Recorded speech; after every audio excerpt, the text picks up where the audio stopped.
Bismillahirrahmanirrahim. Assalamualaikum warahmatullahi wabarakatuh. Garuu dhiifama suuraa siinoolii isiniif dabarse kana mucayyoon Itoophiyaadha.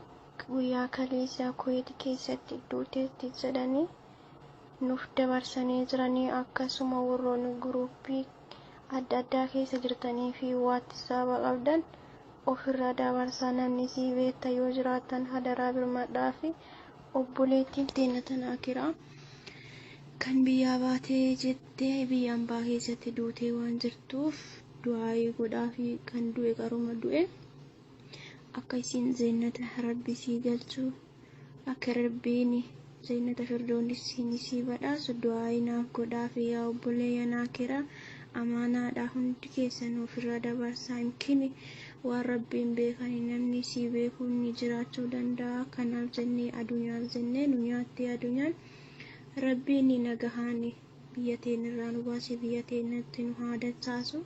Akkasuma yaa obboleeyyanaa kiraa, yaa obboleettii yaa kiraa waliin jibbina, wal jaaladha. Mee jaalala teessan waliif guddisaa.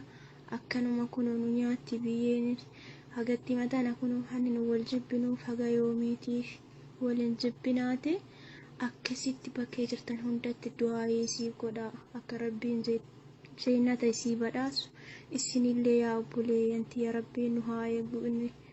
Inni nu jiraachise nutti seenu haa eegu. Nuuf ennee hin dandeenyu rabbiin nu haa eegu. Rabbiin guddate.